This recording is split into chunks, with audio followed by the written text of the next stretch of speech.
All right, good morning, good afternoon, and good evening. Welcome to the Wild and Precious Optimal Living Show with me, your host, Dr. Sam, and Dr. Lynn. I want to welcome everybody to the show today. We've got an excellent show. We've got a great show. We've got a wonderful show for you all today.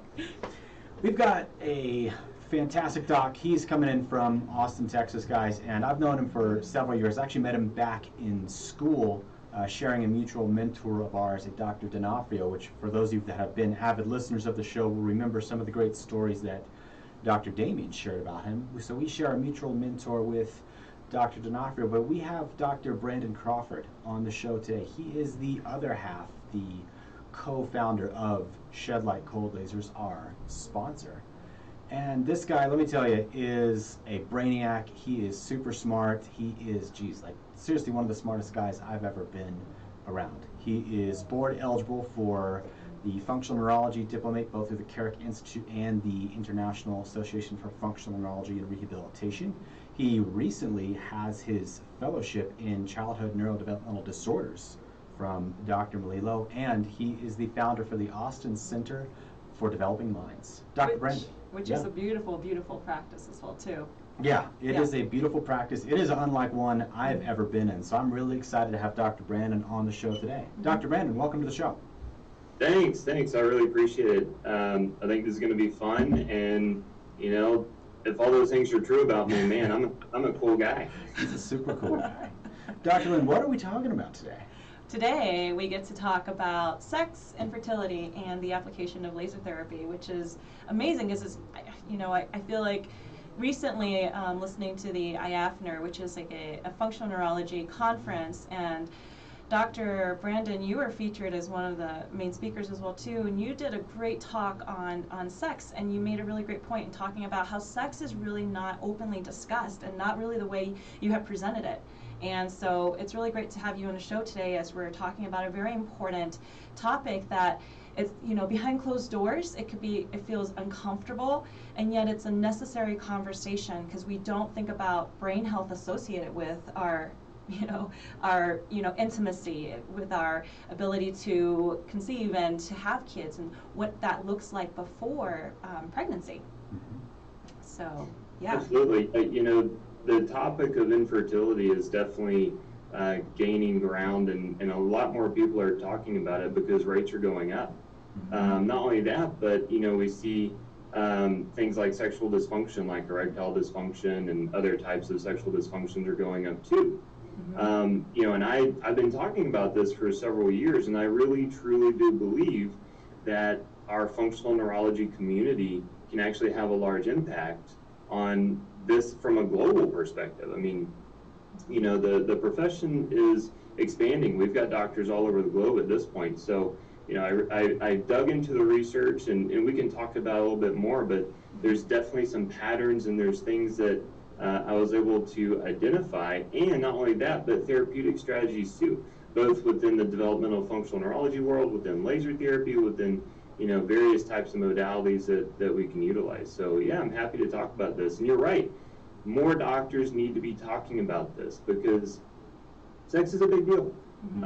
It's not just for conceiving babies. It's for our intimate relationships. It's for a healthy, strong marriage, so on and so forth. So it's a good topic, and I'm happy to be here talking about it today.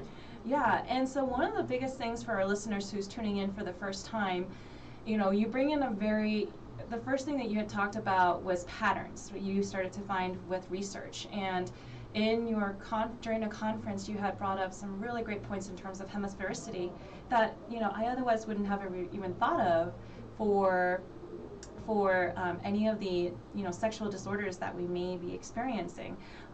Could you talk a little bit more about that to begin with? Absolutely. So whenever I started in on this topic, I said, there's been a plethora of research that has been performed. Surely there's something, within this information. And from our perspective within functional neurology, we'll look at brain scans and MRIs and EEGs, and we'll look at all this data a little bit differently than a traditional medical person may look at it, because again, we're looking at it from a functional perspective. And so when I started looking into the research, it was very clear that there was a pattern, actually. And I'll go ahead and say it, like the act of sex, so everything leading up to and including orgasm, is the ultimate functional connectivity experience. We utilize our entire brain, and that's really cool. And so if we use our entire brain during this act, well, it can be very powerful. It can reset our system, and it does. It resets our fight or flight system. It helps us to relax and rest and that kind of thing.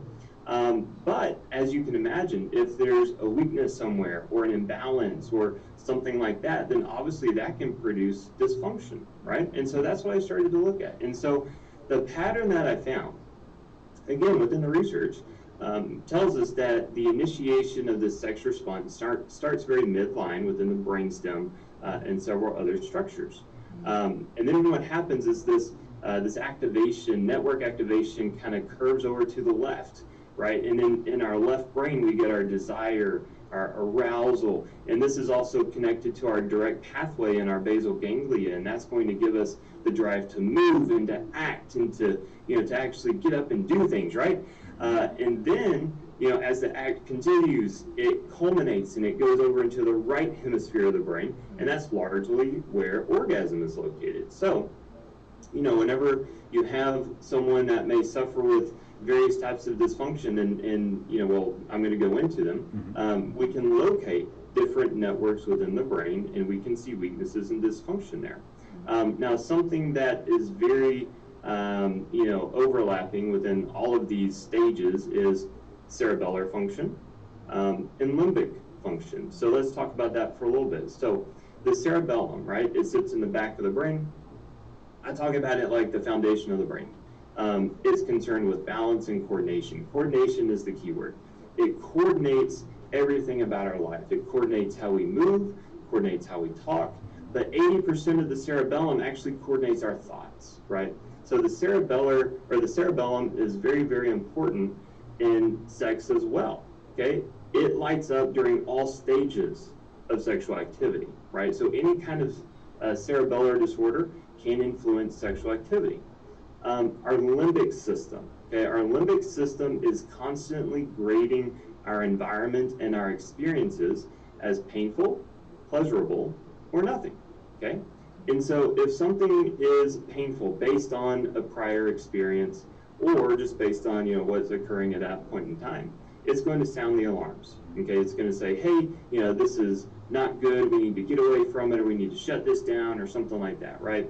And so an example of that is, what if you have someone that had some type of trauma in the past, and then, in the present, they may see someone that looks like an individual that harmed them, or smells like an individual that harmed them, or even sounds like them, or these little cues, right, that we may not be picking up on consciously, right, but our brain is constantly monitoring our environment, and so our limbic system can fire and sound the alarms, and that can have a huge implication with sexual activity.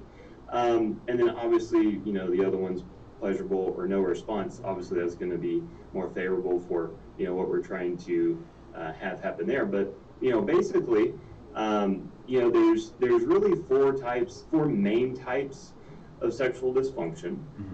Obviously, there's all types, right? But what we see is we have arousal disorders. Arousal disorders are basically the inability to physically become aroused before sex, right? So that's going to be erectile dysfunction, engorgement problems in women, stuff like that, right? So the desire is there, right? So the desire to have sex is there, but physically we cannot do that. This is the most common thing that people know about. But then there's also desire disorders, right? This is our libido issues, right? And so this is our low libido, we just are not motivated, we don't really want to do anything, this kind of thing, right? So we have our desire disorders, arousal disorders, and then we have our orgasm disorders, right? And then beyond that, in orgasm disorder, I guess I should talk about that a little bit. This is the inability to achieve orgasm, okay? It is much more prevalent in females. And so we'll talk about what's going on there. And then the fourth most common thing are just pain disorders, right? So you get some type of pain or discomfort going on there. Now, like I said, we have this pattern that we've identified, okay? So we get midline activation, it shifts left for desire, arousal, action, and then it comes over right to culminate in orgasm. All right, so if we then have a problem, a dysfunction, an imbalance, a weakness in that left hemisphere, that can look like desire or arousal issues, right? So maybe we're not fully motivated, we don't, desire anything, we don't want to do anything, we have, kind of an apathetic response to life in general, right? We just don't really want to or care to do anything, we don't like, engaging with anything with others, that kind of thing. And then, so then we can also see if we have weaknesses or imbalances there, we can actually have arousal problems, and that's where we get our erectile dysfunction, engorgement problems, things like that. Now with arousal, we can also look at things like nitric oxide. We can look at metabolic problems like thyroid dysfunction, obesity, blood flow, autonomic problems, stuff like that. I'm just kind of trying to stick to the brain at the moment. And then again, we have the right brain, right, and this is where orgasm is. So in all the MRIs, orgasm was highly right brain oriented, right? Something also that was really cool was that the right angular gyrus, which is a specific part of the brain, whenever it lit up, people would consistently report that out-of-body experience with orgasm. So that right angular gyrus was highly connected with that, which was super cool. So with someone with imbalances, weaknesses, dysfunction in that right brain, they can have orgasm dysfunction. And now, at this point in time in my life, I've actually seen several people that, they're all women up to this point, right? I haven't, seen a man with it, although it does exist in men, obviously, but me clinically, I've mainly just seen women presenting with orgasm dysfunction. And, they have desire, they have arousal, but they cannot achieve orgasm. Every single one of them has had a weaker right brain than left, right? And so we do our neuro rehab, we focus on that right brain, we do our strategies there and everything. And every single time they have actually been able to achieve orgasm within, after doing our therapies. So, I mean, that's huge, right? I mean, that's life-changing. I mean, some of these women have been in their 40s, okay? So they've gone all life without actually achieving orgasm. So that's life-changing. So, that's what I've found, again, in the research after reading, hundreds of different articles and trying to correlate and put the, pieces together and see what this puzzle really looks like. And that's the information I found.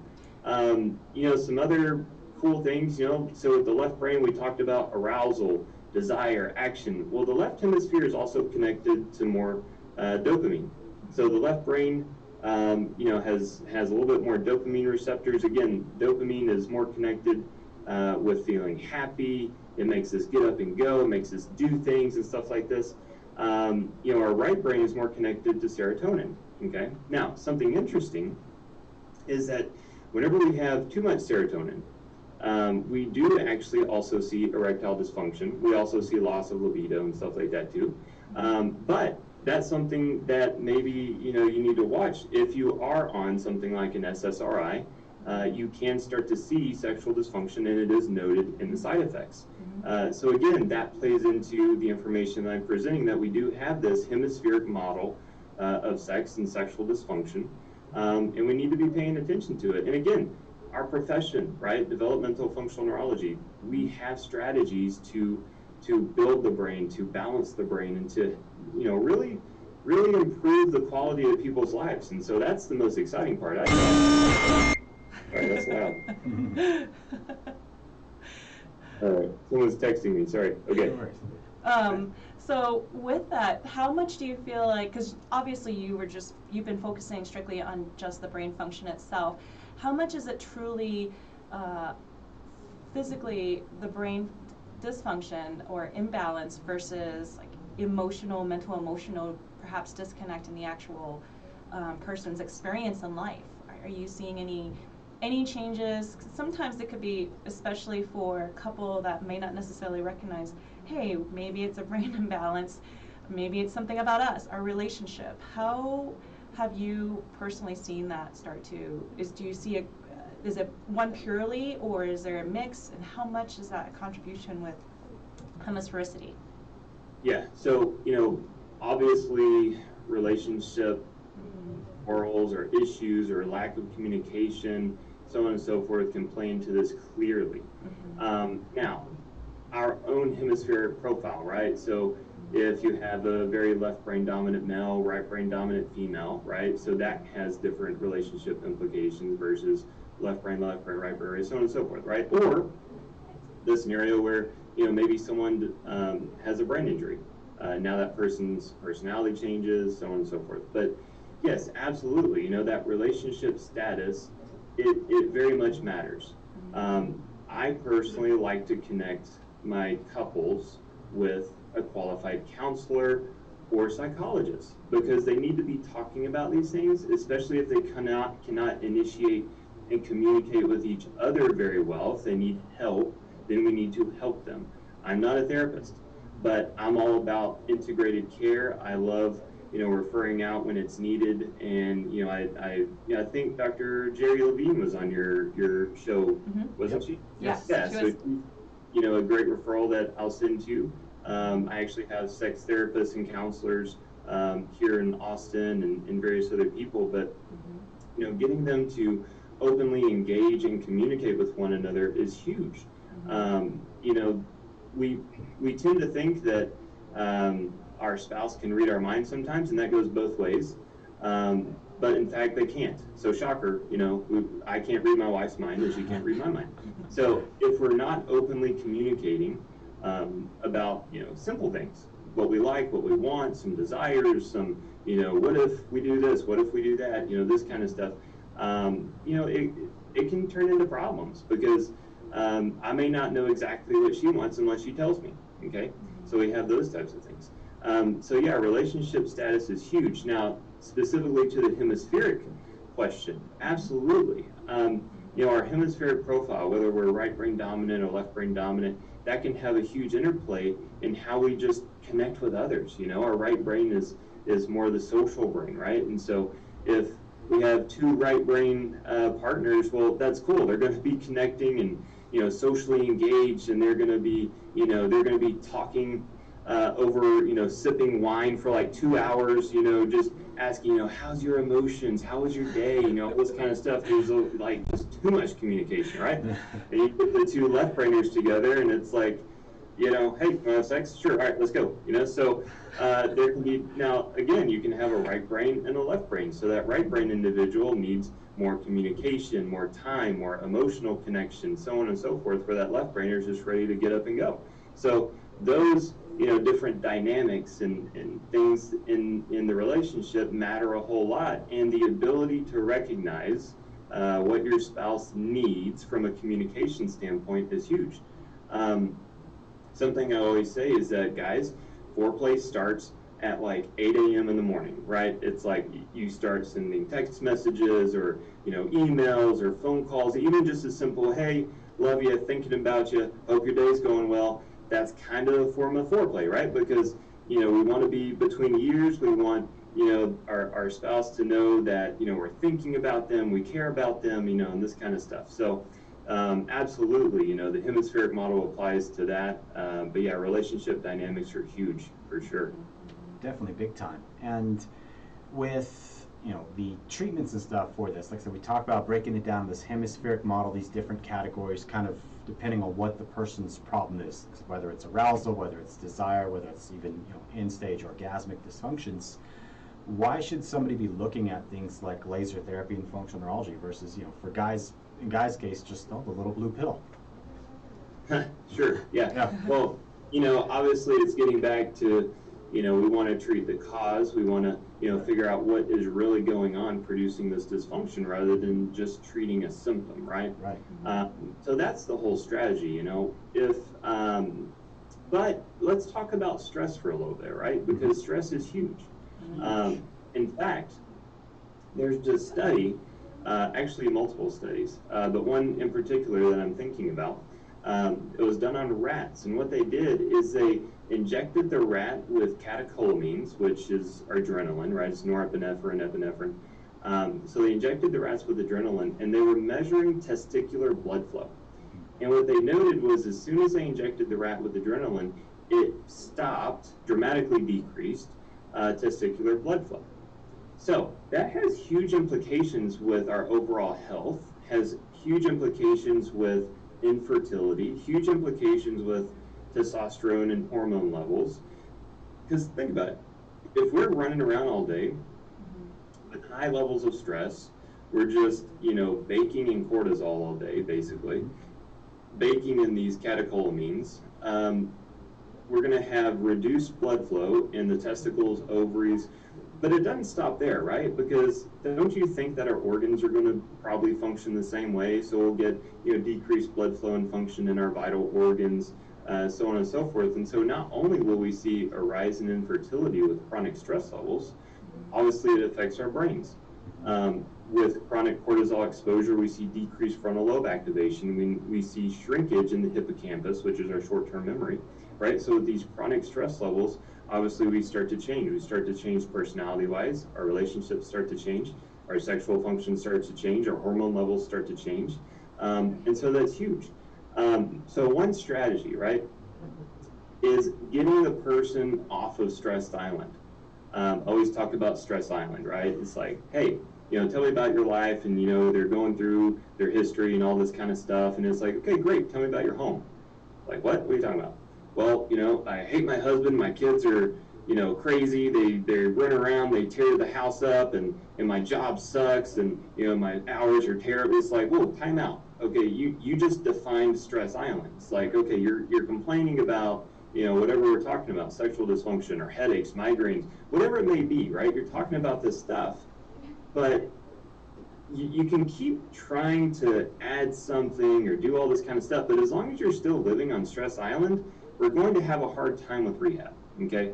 And so that's really where we need to start, right? We need to start implementing strategies to reduce stress, to change stress, and to start to rehab you, because another form of stress is literally having these imbalances in the brain. So think of it like this. If our frontal lobe is a dam, okay, it's holding back a stress response, right? So that's how I think about it. Our frontal lobes are dams, and they're holding back our stress response.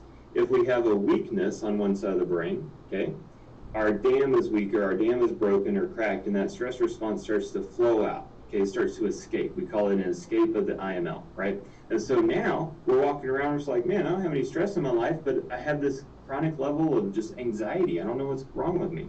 Or my hormones are low. I don't know what's wrong with me. Nothing's wrong. Everything works. Everything physically works. Or maybe I just have gut dysfunction or whatever it may be, right? But you're walking around with this hemispheric imbalance, and that stress response is just firing and firing and firing, right?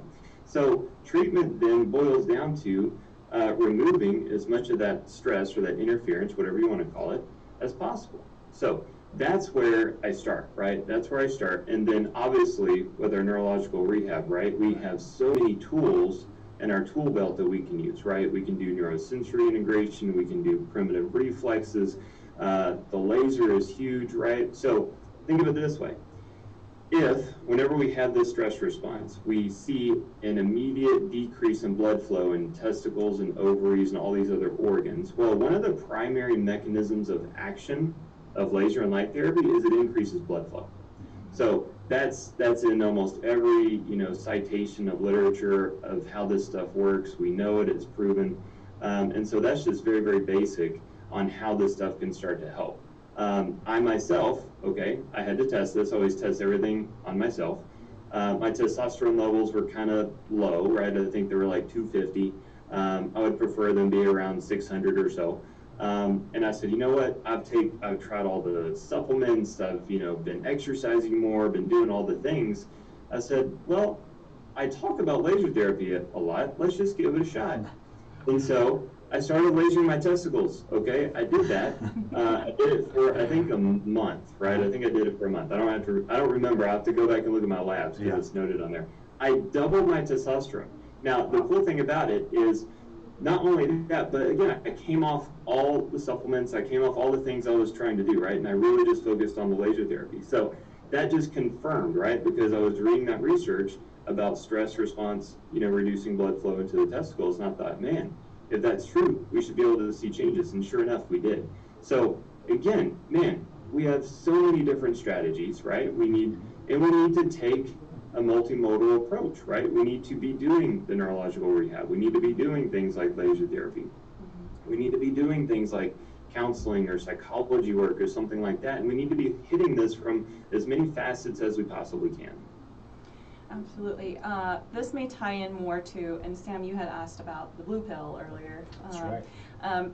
And maybe also this adding in from the male side, but for the female, I've worked with clients who've taken birth control for years, and just curious if you talked about stress island, perhaps birth control can lead to, depending on how long they've been taking birth control. I've known women who've taken birth control since they're teenagers and now they're in their 30s, and they've stopped, and how that plays a role in perhaps their, not necessarily the sexual experience, but perhaps even more bigger picture of infertility.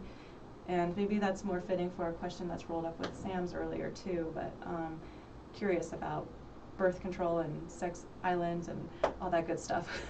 Stress islands. Yes. Sex islands is different. Oh, I'm so sorry. Did I say sex island? You know where my mind's at. Let's go to sex island. That sounds great. That is the title of some show somewhere. I think it is. Yeah.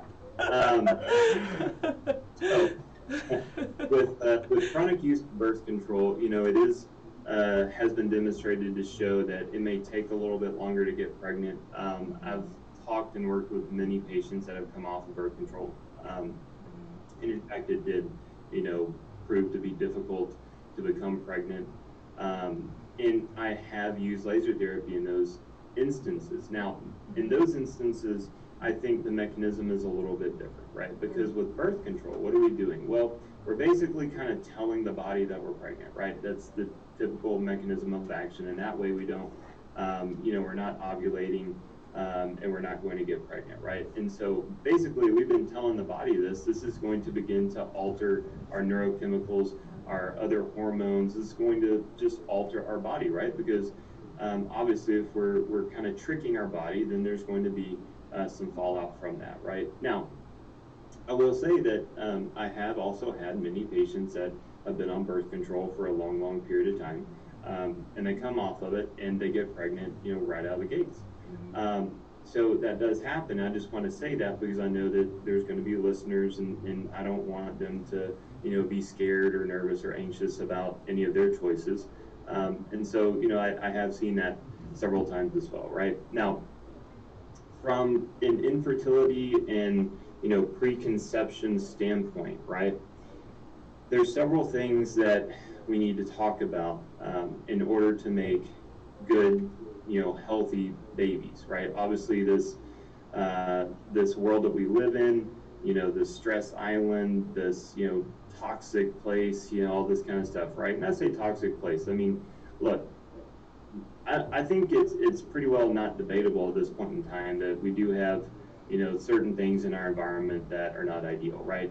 Now, our human body is quite amazing, and we have some really good detox pathways, and we're really good at adapting into our environment, right? But I think that we can all agree that things like glyphosates and things like that are not good for us, and not good for fertility, right? And those studies have been done. Glyphosates are not good for fertility, and we can't run from that stuff. So when we're talking about, preconceptive care, something that I tell all my couples trying to make a baby, I say, look, give it time. Here's what I want you to do. I want you to both do a detox, okay? Now, historically, in this situation, I would either use a standard process cleanse, or I might use a cell core cleanse, and it kind of depends on the situation, right? Now, I want them to do a cleanse for 90 days. I want them to do a cleanse for 90 days because it takes about 90 days to make new sperm, right? Now, the eggs are in there, and the female, they're not going to be, they're not going to be new, they're in there already, right? But sperm's going to be remade every 90 days or so, right? So that's step one. So I want them to do a detox, do a cleanse, that type of thing. And then we want to make sure that they're on adequate nutrition, right? And this can be several different things, but we definitely want to make sure that there's adequate minerals. So I like a multi-mineral product, a good quality methylated B vitamin, very important, high quality fatty acids, both EPA and DHA, adequate amounts of zinc and magnesium, right? And so we can get those things through various different products. Depending on the scenario, I might use some other products. I might use black currant seed oil, you know, various other things. There's one herb that I absolutely love, and I want to go ahead and mention it because I think a lot of people could benefit from it. And it's Tongat Ali, okay? And I'll spell it. It's TONGKATALI. It's 2 words, Tongat Ali. Now this herb, it's quoted in the research to actually improve our stress resilience, okay? So that's super important. It's an adaptogen. It's an adaptogenic herb. Now, what you'll see is it normalizes hormones, okay? So there's research, and especially in the bodybuilding world, where it increases free testosterone. But if you look at the information as a whole, it normalizes, right? So it's an adaptogenic herb. So an adaptogenic herb simply means if a system needs to, you know, be increased, it'll increase it. If it needs to decrease it, it'll decrease it, right? So Tongat is absolutely one of my favorite herbs. Good for both men and women. It will, you know, obviously if you're lowering the stress response, then you start to see your libido come up. It has been noted to alter sperm morphology and motility in labs.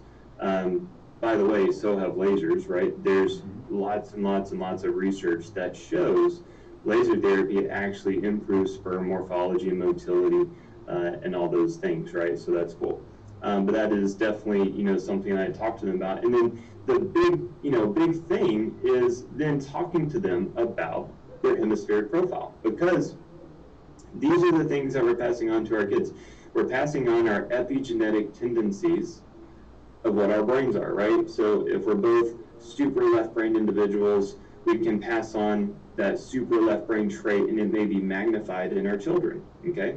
And so if that imbalance is apparent in couples, then we'll start to talk about that and create strategies, start, you know, to begin to work on their balance and everything. So that's something, again, that I used to do a whole lot of. With the way that my practice is now, I'm not doing that quite as much as I would like, but, you know, that's just kind of where things have turned for me. But, you know, preconceptive care is huge, and it circles around all of that, right? Could you speak more on, and this can tie into a little bit more every week, how we love to be able to promote Shed Light and all the work that you and Damien are doing as well too, and you have this great private Facebook community. Can you speak more too of why, or are there families that actually use Shed Light, cold lasers especially, because as you're just talking about, there's so many beneficial uses to it. What is the main benefits that, you know, not necessarily just for conception, but for even just everyday use of Shed Light at home? How is that a powerful tool? Yeah, you know, thanks for asking that, because this is, I love talking about it. I truly believe, right, I truly believe that laser and light therapy is the medicine of the future. Everything is moving in that direction. The literature is moving in that direction. Even just now, you know, you have Texas A&M and Baylor are starting clinical trials on dementia, and they're using light therapy. That's the sole purpose of the study, is to prove out light therapy for dementia.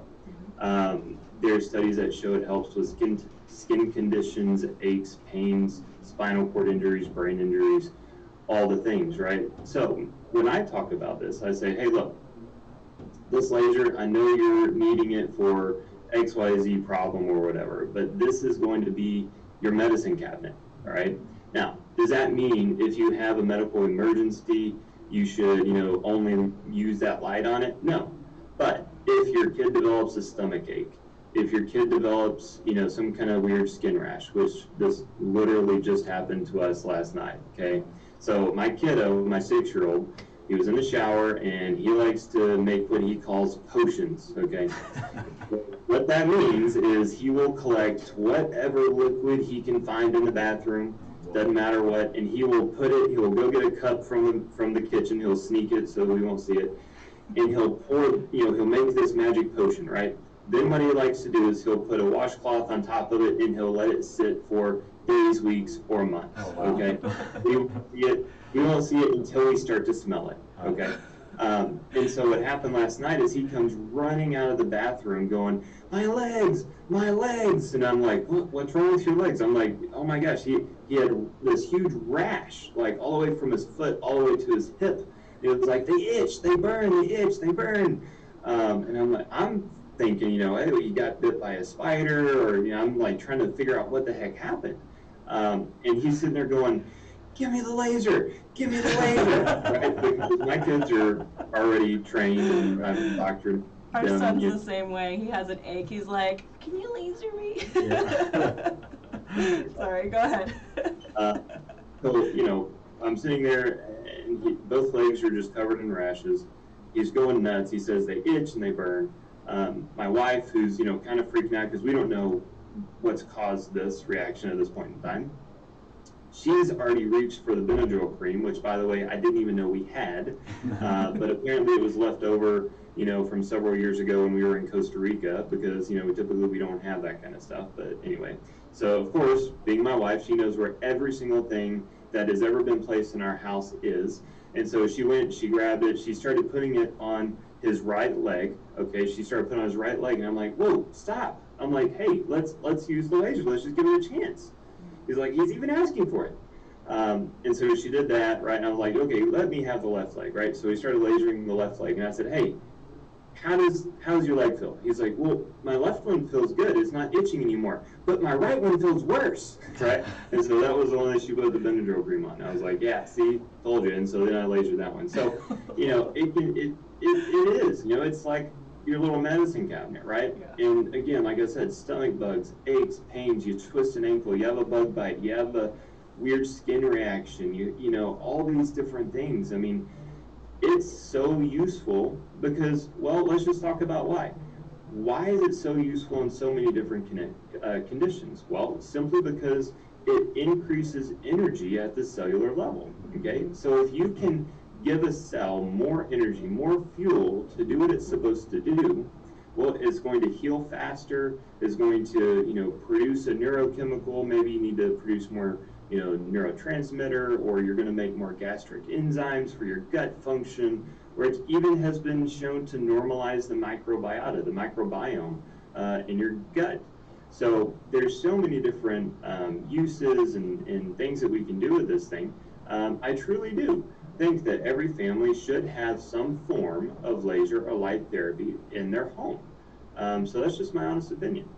Yeah, I mean, after our personal experience with it, I 100% agree. I mean, a couple of stories I'll share. So for me, I had some gut symptoms and things I was dealing with, so I grabbed the laser and hit it on, it's got a setting called gut, so I put it on infrared and started lasering my gut, and literally was doing about 20 minutes a day for about a week.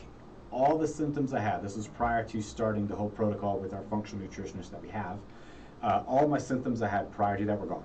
Before doing any supplements or anything like that. Everything was gone in about 5 days. And like Lynn was saying, what's always funny is like our kiddo, he's 3, he's gonna be 4 in March.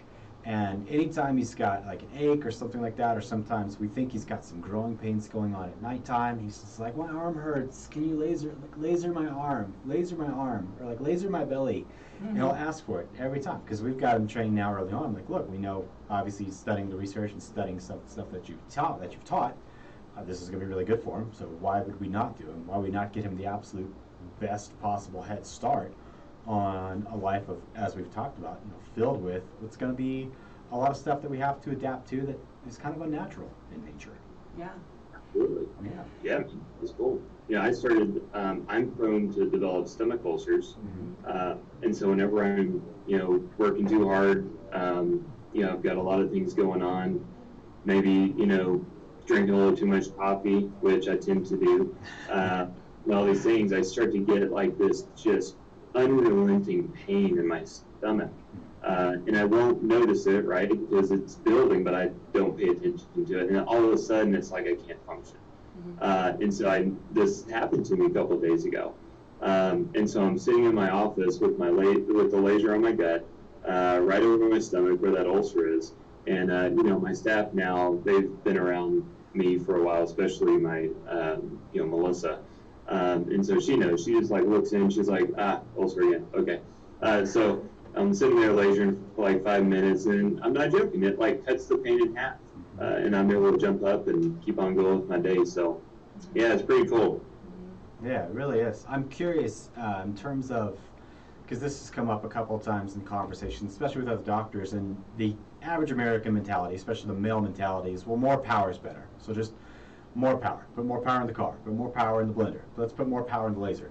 So how important is it, though, not only the power perspective, but also the particular frequencies that are there, especially in our discussion for this wide range of things? We talked about testicles, we've talked about hemisphericity in the brain, but in terms of the actual specific places it can affect, how important is that?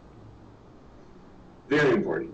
It's very important, especially, when it comes to both power and frequencies. Power basically is going to equate to time. So if you increase the power, you're going to reduce the time needed to produce your therapeutic effects, which is really what we're wanting to do, right? When we talk about dosage, we have a therapeutic dose, and then we have other things quoted in the literature like irradiance or fluence or things like this. The difference is that your irradiance or your fluence, that's going to be the dose at the skin, right? So, for example, if I'm trying to treat the brain, my fluence is the dose at the skin level. My effective dose is actually, though, the dose that influences the structure that I'm trying to target, so the actual brain or the actual organ, right? And so the thing about it is that in the literature, okay, Harvard research even tells us that the literature is unreliable when it comes to determining the proper dosage. And there's just too many variables at play, right? And the unfortunate thing is that you will have companies that try and cherry pick some of this information and scare you into buying their product. And that's just not cool, Marketing employees are everywhere, but there's a lot of them in this industry. And it really just revolves around, marketing and trying to, maintain market share and that kind of thing. But again, when you look at actual clinical practice, when you actually look at the research from a whole, right? Not just cherry picking little bits and details here. What you'll see is that as you start to increase power, you start to produce faster results, better results, so on and so forth, especially in clinical practice. We've had so many doctors that used to use lower powered lasers, and whenever they switched and started using higher powered lasers, every single one of them will tell you, hey, we're getting faster results, better results. I used to use very low powered lasers, and whenever I started talking to my wife about starting a laser company, she literally said, why? They don't work. And that was just because that was her experience. She never saw like major changes, no ahas, no miracle stories, that kind of stuff. I did, I worked with them in practice daily, and so I saw those stories, but not near as often as I do now, right? So all photons work, and so whether you're using low power, high power, you're going to produce good results or good benefits, but power does matter. Now, frequencies are important too. Think of it like this. I think of frequencies like language, all right? So if I speak English and I'm talking to someone that speaks Arabic, right? If I say hello, they may not understand me, but I'm speaking a type of language, right? I am throwing out energy to them, and it is proper, but they're not receptive to it. You see, because they don't speak English, they only speak Arabic, right? And so it's the same thing with frequencies.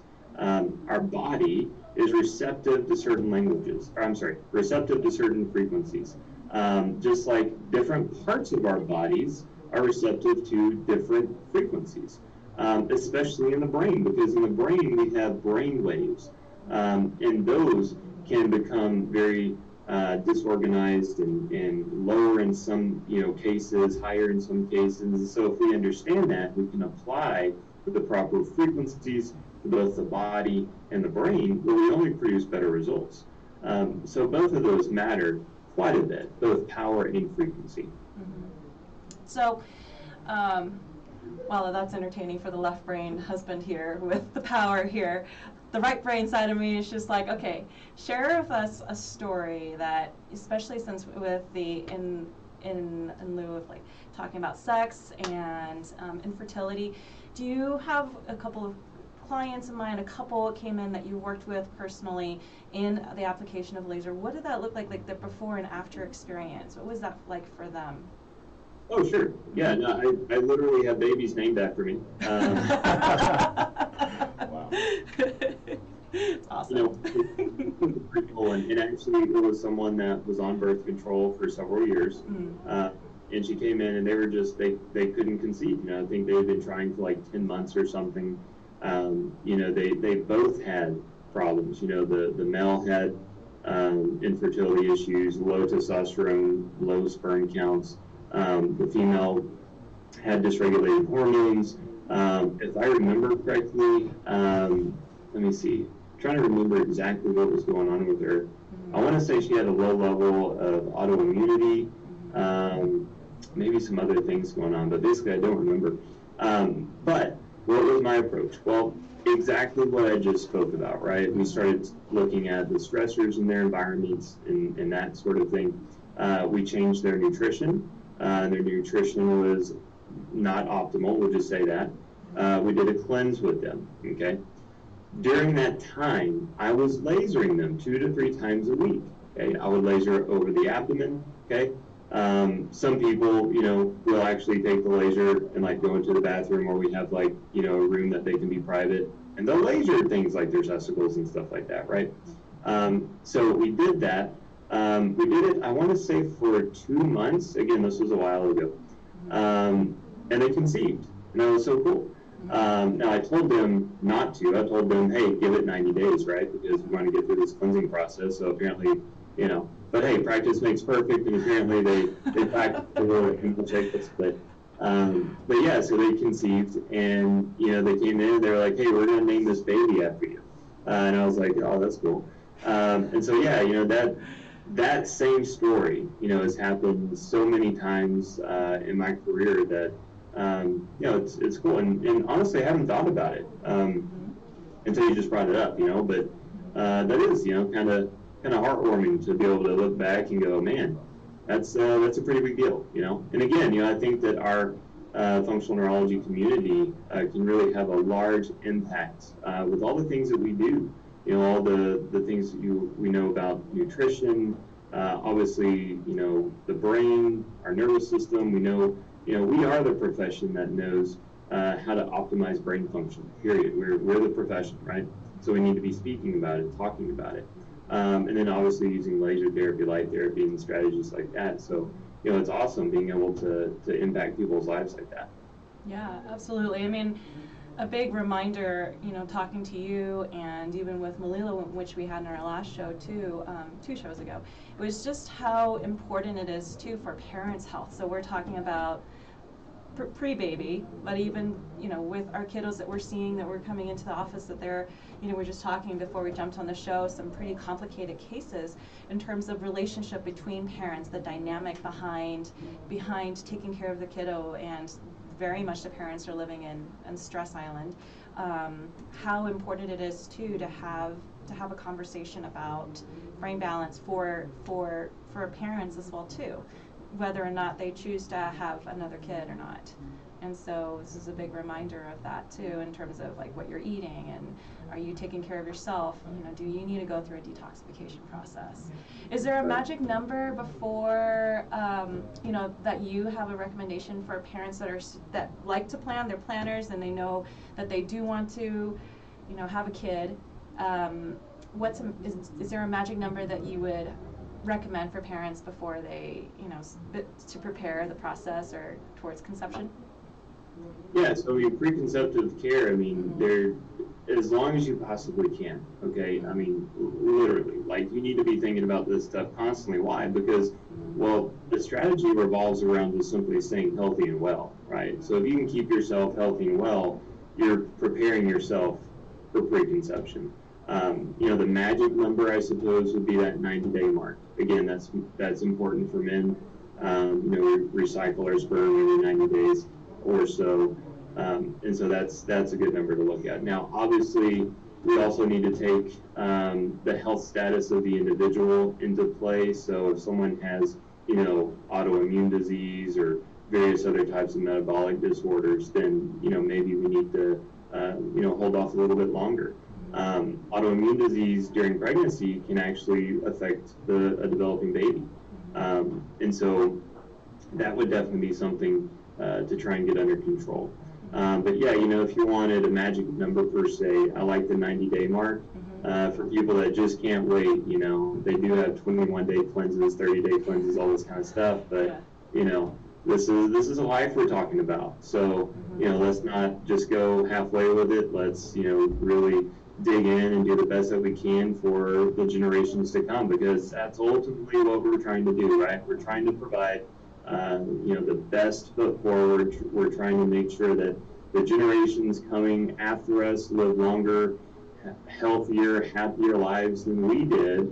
And unfortunately, you know, right now we're seeing that the life expectancy of our kids is actually less than the adult population right now. So, which is abysmal, right? We should never have that happen. So that's the ultimate goal. But yeah, you know, magic number, 90 days.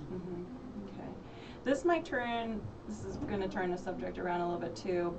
Circling back to women's health a little bit more, I'm curious about teenagers who struggle, or even women who struggle with really heavy periods or irregular menstrual cycles, and you know, even extremely painful cramps each month. That honestly, I've been through that growing up, and it would interrupt, you know, the process, you know, interrupt the experience of having sex. It would just be absolutely painful afterwards.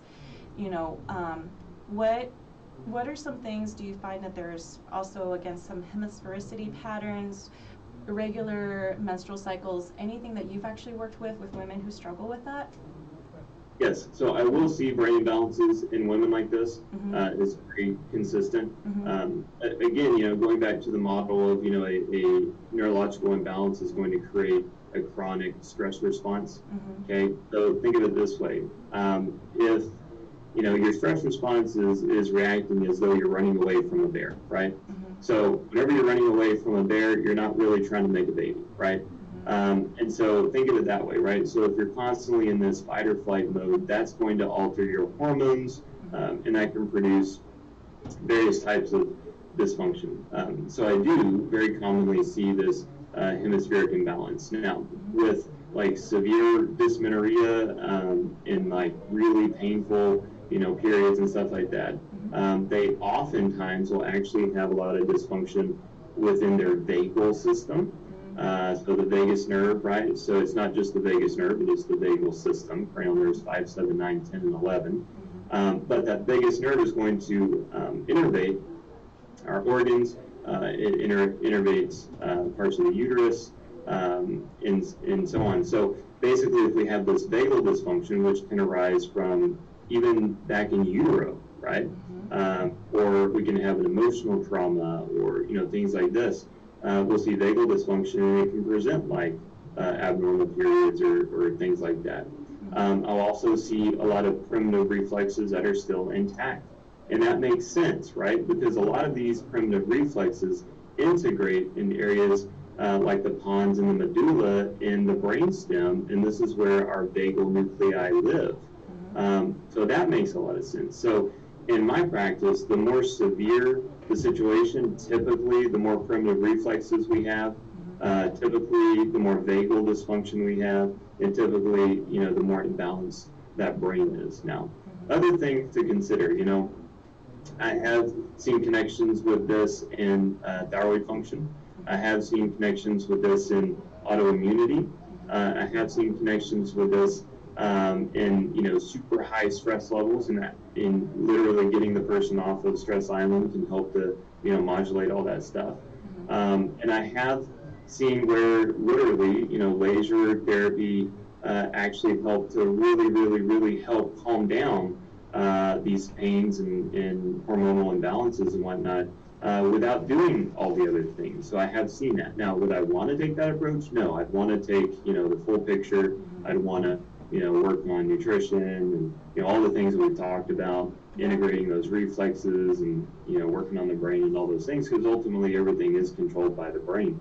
But that's what I've seen. So varying levels of neurological dysfunction and primitive reflexes typically correlates with that. I mean, how about just a different phase? I mean, now, I feel like my body's like running a working experience, a lab, especially like before baby and then after baby, and then just knowing the fluctuations of, what's postpartum like for moms. We talk about infertility, but let's say through birth, mom's able to deliver, everything is healthy.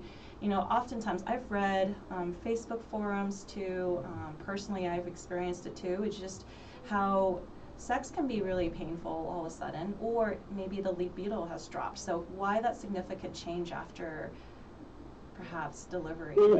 Yeah, that's a good question. So basically, let's think of it like this. All right, so new mom, you just had a baby.